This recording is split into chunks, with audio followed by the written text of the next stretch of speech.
बच्चों good afternoon. देखिए अभी हम कर रहे हैं चैप्टर फैक्टराइजेशन।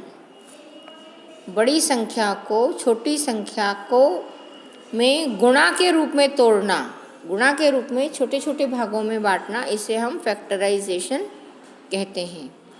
और हमने ऐसी संख्याओं के जो गिनती वाले अंक होते हैं, जिनको 1 2 3 4 वाले जो नंबर्स होते हैं, उन नंबर्स को प्राइम फैक्टर में तोड़ना सीखा। फिर हमने एल्जेब्रिक एक्सप्रेशन वाले संख्याओं को छोटे छोटे भागों में छोटे छोटे फैक्टर्स में तोड़ना सीखा। फिर हमने आइडेंटिटीज़ का यूज़ करके और फैक्टर करना सीखा। अब हम आइडेंटिटी के साथ साथ कॉमन फैक्टर जो निकलते हैं उन्हें भी निकालना सीख रहे हैं। तो अभी तक अपन 14.1 एक्सरसाइज कर चुके हैं। 14.2 एक्सरसाइज में पहला क्वेश्चन हमने किया, दूसरा हमने किया और तीसरे के 3 भाग हम यहाँ तक कर चुके हैं। अब देखिए इसके आगे का ये वाला क्वेश्चन, इसको मैं ऐसे ही समझाती हूँ। देखो इसमें क्या करना है।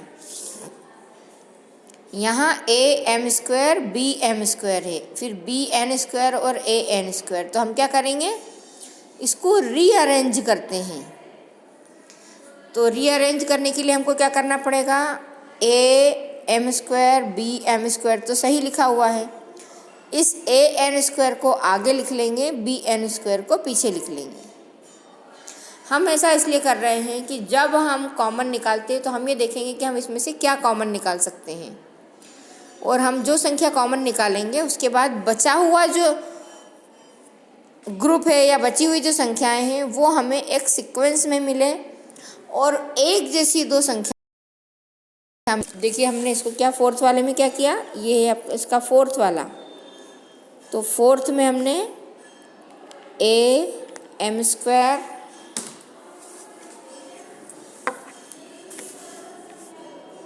ये लिखा am² प्लस bm², इस रूप में लिखा हुआ है। अब हमको यहाँ पे समझ में आ रहा है कि यहाँ से m² ही कॉमन निकलेगा। तो हम क्या करेंगे, इसमें से m² कॉमन निकालेंगे तो बचेगा a प्लस b। यदि इतना ही सवाल होता तो हमने इस तरह से कॉमन फैक्टर निकाल लिया है। लेकिन अब हमारा सवाल आगे क्या है, आपको दे रखा है bn² प्लस an²। अब यहाँ की संख्या देख के हमको ये समझ में आ रहा है कि यहाँ से n² कॉमन निकलेगा। लेकिन n² कॉमन निकालने पर b प्लस a बचेगा। हालांकि a प्लस b और b प्लस a एक ही संख्या है, लेकिन हम इसे यदि रीअरेंज करें तो हम इसको लिखेंगे an² प्लस bn²। ये हमारी एक लाइन और हो जाएगी और नेक्स्ट लाइन में हम n² कॉमन निकाल लेंगे तो बचेगा a प्लस b। अब देखिए यहाँ पे m² a plus b n² a plus b है। नेक्स्ट स्टेप में हम क्या करेंगे, a प्लस b कॉमन निकालेंगे। a प्लस b कॉमन निकालेंगे तो यहाँ बचेगा m² और यहाँ बचेगा n²। तो इस तरह से हमारा ये सवाल होता है। अब हमको दूसरी चीज़ ये ध्यान रखना है कि जब हम इस तरह से सवाल करते हैं तो ब्रैकेट के अंदर प्लस या माइनस के चिन्ह हो सकते हैं, ब्रैकेट के बाहर प्लस या माइनस का चिन्ह नहीं होगा। यदि ब्रैकेट के बाहर भी प्लस या माइनस आ जाता है या दो ब्रैकेट के बीच में प्लस या माइनस आ जाता है तो फिर वो फैक्टर नहीं रहेंगे। वो फैक्टर सिर्फ तब होंगे जब दो ब्रैकेट के बीच में मल्टीप्लाई का या गुणा का चिन्ह हो और उन संख्याओं का जो हम फैक्टर बनाते हैं तो एक पूरा फैक्टर एक ब्रैकेट कहलाएगा और उस ब्रैकेट में प्लस का या माइनस का चिन्ह हो सकता है। जैसे ये है तो a प्लस b ब्रैकेट के अंदर है तो ब्रैकेट के अंदर प्लस या माइनस चलेगा। m² प्लस n² ब्रैकेट में है तो ब्रैकेट में प्लस या माइनस चलेगा, लेकिन यहाँ पर प्लस का या माइनस का चिन्ह नहीं होना चाहिए। इस चीज़ का हमको ध्यान रखना है। अब देखिए हम करते हैं इसका क्वेश्चन नंबर 7। ये आपको दे रखा है 5y² minus 20y minus 8z plus 2yz। अब इसमें देखिए हम क्या कर रहे हैं, दो संख्या तो z वाली है और दो संख्या y² और y वाली है। तो हमको पहले ये देखना पड़ेगा कि हम क्या क्या एक साथ रीअरेंज करें, क्या कॉमन निकालें, और कॉमन निकालने के बाद हमको एक ब्रैकेट कॉमन मिलना चाहिए। जैसे यहाँ से हम यदि कॉमन निकालते हैं तो 5 कॉमन निकलेगा, तो यहाँ 1 बचेगा और यहाँ 5 4 जा 20, तो 4 बचेगा। तो यहाँ 1 और यहाँ 4, यहाँ से y भी कॉमन निकल जाएगा, तो y कॉमन निकलेगा तो यहाँ बचेगा y -4। ठीक है, y -4। तो अब हम ये ब्रैकेट तो छोड़ देते हैं। अब हम यहाँ पे ये संख्या देखते हैं, यहाँ से हम 2 कॉमन निकालेंगे तो 2 निकल जाएगा, तो यहाँ बचेगा y, है ना, 2y। और 2y के बाद यहाँ कॉमन, यहाँ बचेगा z, और दूसरी तरफ यहाँ देखें तो यहाँ बचेगा 4। यदि हमने z कॉमन निकाल लिया तो बचेगा अगला सिर्फ 4। हमको क्या चाहिए, 4 के साथ y चाहिए, और यहाँ पे 2 के साथ y है। तो अब ये वाला यदि हम कॉमन निकालते हैं तो ये सही नहीं होगा। अब हम क्या कर सकते हैं, हम यदि इस 2yz को यहाँ लिखें तब क्या होगा। देखिए हम लोग सिर्फ है ना एक कोशिश कर रहे हैं। 2yz को यदि हम यहाँ लिखते हैं तो y कॉमन निकलेगा तो 2z बचेगा, और यहाँ पे 5y बचेगा। ठीक है, और यहाँ पे बची हुई संख्या क्या हो जाएगी, -8z और -20y। अब इसमें से हम क्या कॉमन निकाल सकते हैं, 4। यदि हम यहाँ से 4 कॉमन निकालते हैं तो यहाँ बचता है 2 और यहाँ बचता है 5, और यहाँ पे 2 और 5 है, मतलब ये वाला कॉम्बिनेशन सही रहेगा। तो हम इस संख्या को कैसा रीअरेंज करेंगे, यहाँ पे 5y² लिखेंगे, 2yz को यहाँ लिख दिया, फिर 8z हमने यहाँ लिखा था, लेकिन यहाँ आगे y वाली संख्या है और यहाँ पीछे z वाली है, तो 20y को आगे लिखा और 8z को पीछे लिखा। ये अरेंजमेंट हमको देखना पड़ेगा, तो ये कैलकुलेशन हमको मन में करना पड़ेगी। अब देखिए हम देखते हैं, यदि हमारा ये गलत होगा तो हम नीचे एक बार फिर से ट्राई करेंगे। यहाँ से हम सिर्फ y कॉमन निकाल सकते हैं। y कॉमन निकालेंगे तो यहाँ बचेगा 5y और यहाँ बचेगा 2 और ये z। ठीक है, अब देखिए यहाँ पे दोनों में माइनस है, तो हम एक माइनस कॉमन निकालेंगे। फिर यहाँ पे हमने देखा था कि 4 कॉमन निकाल सकते हैं और कुछ भी नहीं है। क्यों, क्योंकि 20 को लिख सकते हैं हम 4 × 5, इसको लिख सकते हैं 2 × 8। तो यहाँ बचेगा 5y माइनस, बाहर निकाल दिया है तो बचेगा प्लस, और यहाँ 4 निकाला है तो 2z।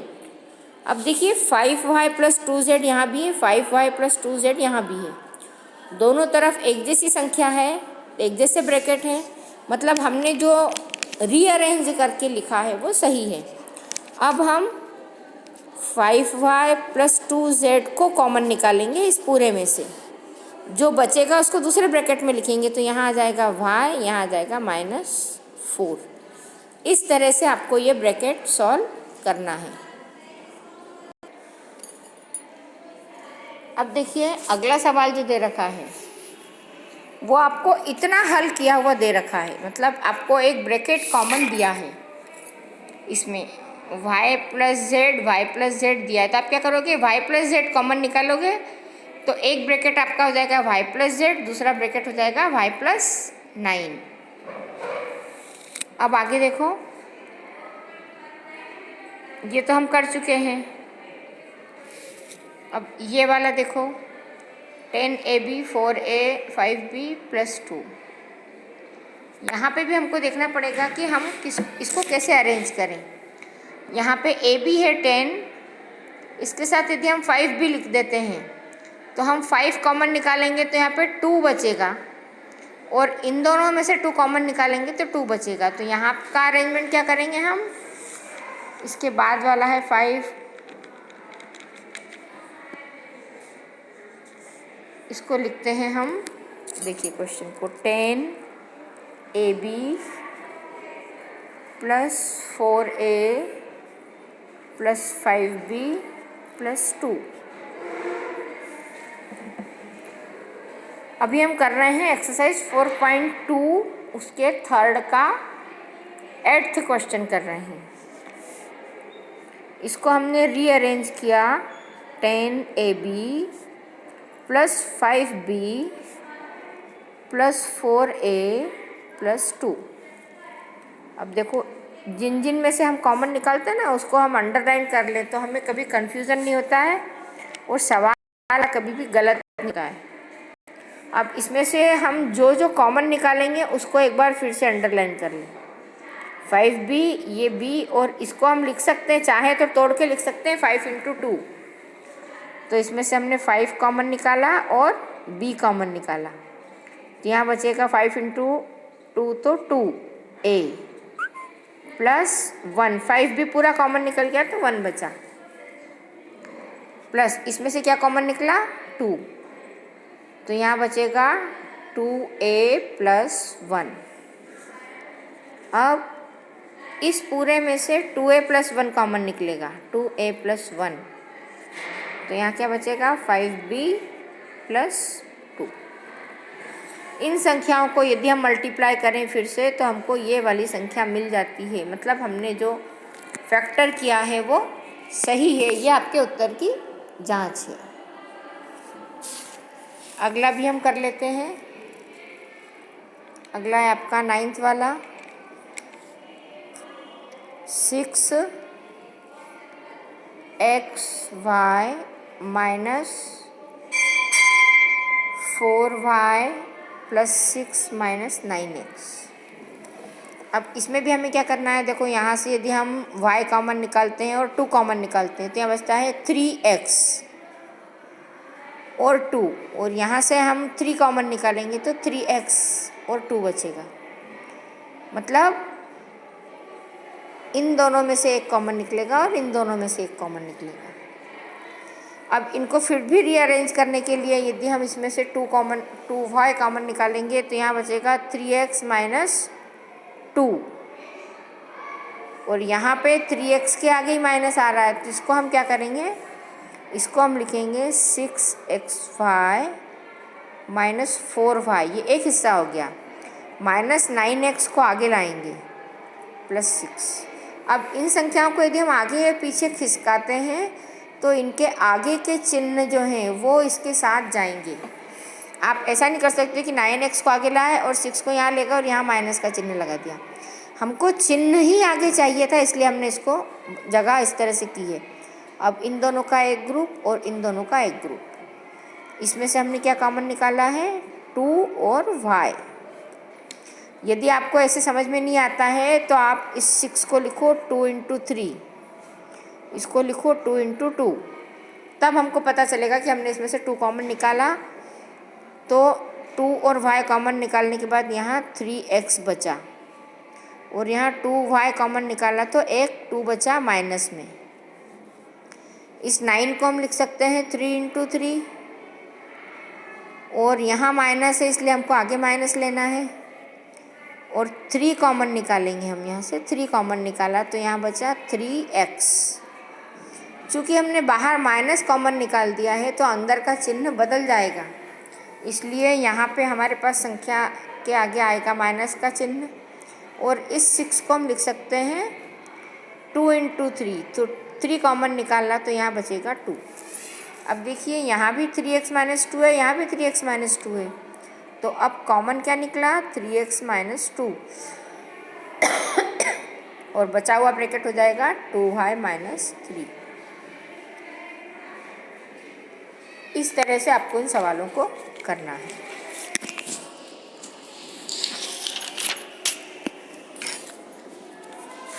देखिए आपको सवाल में अब आपको क्या करना है,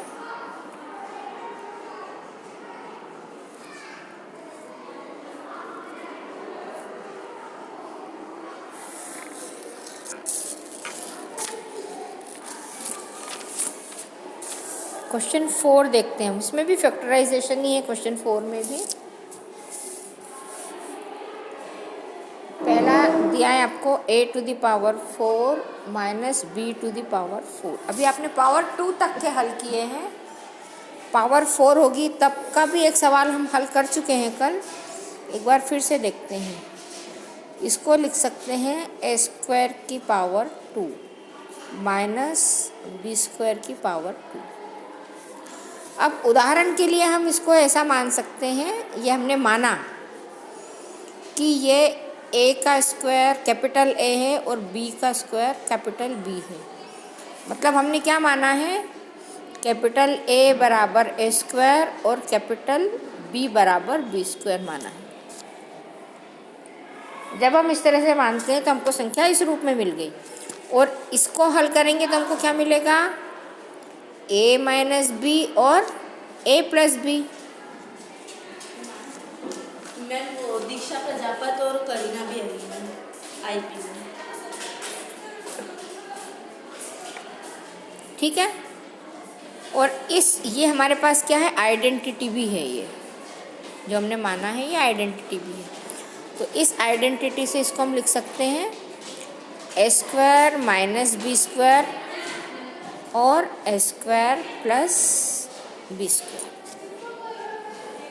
अब देखिए, अपन ने जो सवाल किए थे उसमें ये बताया था कि स्क्वायर है, स्क्वायर के साथ माइनस है, तब हम आइडेंटिटी लगा सकते हैं। प्लस के लिए कोई आइडेंटिटी नहीं है, तो प्लस वाला तो ऐसा ही रह जाएगा और माइनस वाले में फिर से यही आइडेंटिटी लगेगी।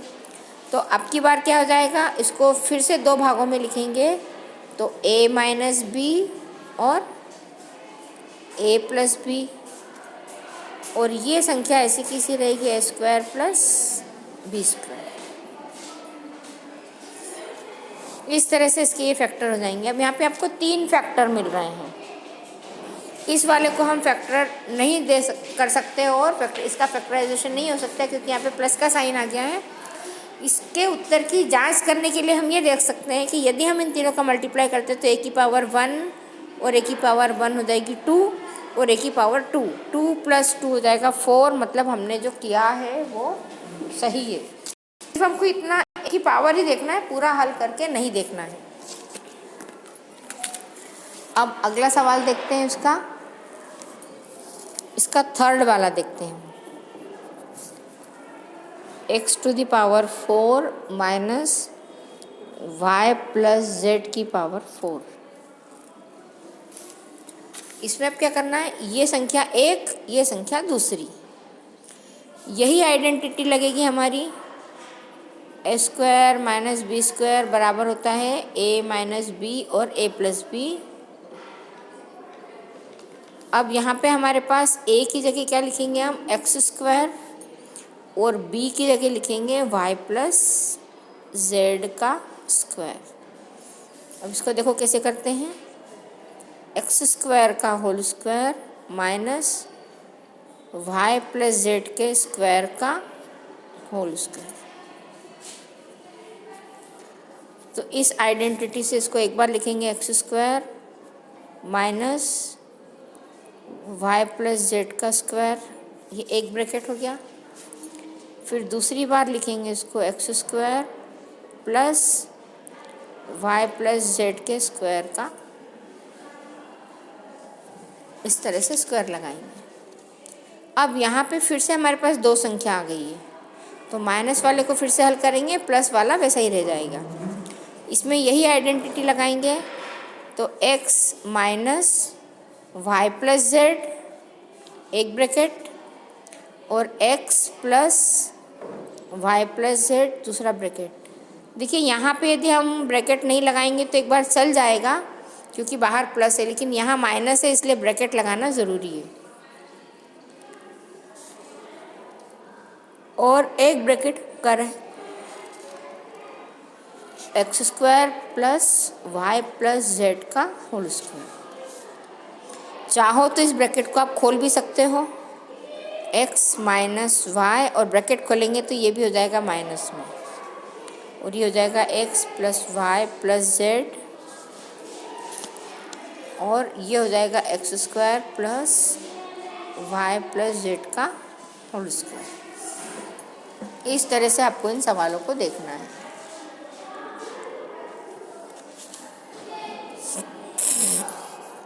अब देखिए क्वेश्चन 5 करते हैं।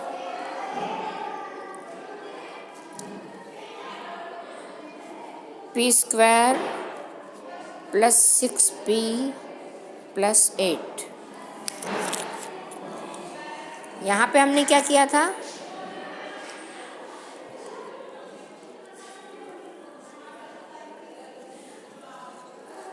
हमारे पास होल स्क्वायर वाला जब हमने देखा था तब हमारे पास संख्या ऐसी आती थी कि यहाँ की संख्या का स्क्वायर रूट करते थे और स्क्वायर रूट करने के बाद जो संख्या आती थी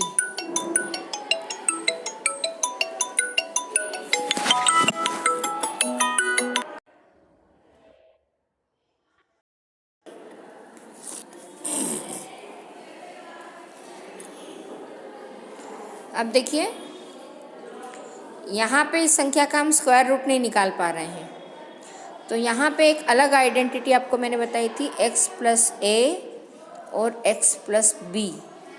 तो अब यहाँ पे a और b दो अलग अलग संख्याएं लेना पड़ेगी हमको, कि x एक अलग संख्या होगी, a अलग संख्या होगी और b अलग संख्या होगी। तो इसको हमको जो दो भागों में लेना पड़ेगा, तो हमें क्या करना है, एक संख्या 6 अलग लिखना है और 8 अलग लिखना है। 6 है वो है a प्लस बी और जो 8 है वो है a इंटू बी। ऐसी दो संख्याएं 1 2 3 4 5 6 इनमें से लेनी है। जिन दो संख्याओं को जोड़ने पर 6 आता है उन्हीं दो संख्याओं को गुणा करने पर 8 आए। तो हम इस तरह की संख्याएं, देखिए ये सवाल में तो हम छोटी संख्या है तो कहीं से ले सकते हैं, लेकिन किसी सवाल में नहीं ले पाते हैं, तो हम इस तरह से इसको लेंगे कि a को हमने 1 माना, ये हम क्या कर रहे हैं, मान रहे हैं। a को 1 माना तो 1 प्लस 5, 1 और 5 को जोड़ने पर 6 आता है। तो क्या 1 और 5 का मल्टीप्लिकेशन 8 होता है? नहीं होता है। मतलब 1 इंटू 5 जो है 5 हो जाता है। तो ये वाली संख्या हमारी हमको नहीं चाहिए। फिर हम क्या करते हैं, अगली संख्या 2 लेते हैं। जब यहाँ संख्या 2 ली तो 2 में क्या जोड़ें कि 6 मिले, तो 2 में 4 जोड़ेंगे। 2 और 4 जोड़ने पे 6 मिलता है, तो क्या 2 और 4 का मल्टीप्लाई करने पे 8 आता है? यह हमको देखना है कि उन्हीं दो संख्याओं को जोड़ने पे यहाँ की संख्या आएगी कौन सी, जो x के साथ वाली है। यहाँ पे x की जगह तो हमारे पास p है और उन दोनों संख्याओं का गुणा करने पर बिना x वाली संख्या आई, ये हमको ध्यान रखना है। तो इस तरह से हमको 2 और 4 ऐसा मिला कि इसको जोड़ने पे 6 आता है और 2 और 4 का मल्टीप्लिकेशन करते हैं तो 8 आता है। मतलब ये संख्या हमारे लिए सही है। तो हमको a और b ढूंढना में मुख्य काम रहेगा। तो अब देखिए, अब हमारी संख्या ऐसी हो जाएगी, ये पी स्क्वायर प्लस 2 प्लस 4, 6 को हम लिखेंगे 2 प्लस 4p प्लस 8 को लिखेंगे 2 इंटू 4। अब देखिए पी स्क्वायर है, इसको हम ऐसा भी लिख सकते हैं p इंटू पी। तो इसको हम लिखेंगे p into P plus p का 2 में मल्टीप्लाई तो 2p, p का 4 में मल्टीप्लाई तो यहाँ प्लस का साइन आ जाएगा 4p। मतलब हमने क्या किया, 6 के 2 भाग किए, 2 प्लस 4 और अलग अलग लिख दिया, प्लस 2 इंटू 4। अब देखिए ये दो संख्या ली और ये दो संख्या ली, इन दोनों में से क्या कॉमन निकल सकता है, p। तो यहाँ संख्या बचेगी p प्लस 2। यहाँ से हम क्या कॉमन ले सकते हैं, 4 कॉमन लिया तो यहाँ बचेगा p प्लस 2। अब देखिए पिछले सवालों जैसा एक कॉमन ब्रैकेट हमको मिल गया, जो कॉमन ब्रैकेट मिला है उसको हमने फिर से कॉमन निकाल लिया। तो अब क्या बचा, p प्लस 2 को कॉमन निकाला तो p और 4 बचा, इसको लिखेंगे हम p प्लस 4। तो अब आपकी जो ये आइडेंटिटी है वो क्या हो गई है, x प्लस ए और x प्लस बी के फॉर्म में। मतलब आपकी आइडेंटिटी इस तरह से है एक्स स्क्वायर प्लस ए प्लस बी एक्स प्लस ए इंटू बी इस फॉर्म में रहेगी और हल करने पे मिलेगा x प्लस ए और x प्लस बी। तो x प्लस ए और x प्लस बी हमको मिला। यहाँ पे a की जगह हम 2 लेंगे और b की जगह हम 4 लेंगे। अब इस तरह से आपको आगे के सवाल करना है। ये जो एक्सरसाइज है आपकी 5.2 का एक मैंने कर दिया है और ये 2 आप लोगों के लिए छोड़े हैं। तो अब इन सवालों को आप करें और करके मुझे बताएं।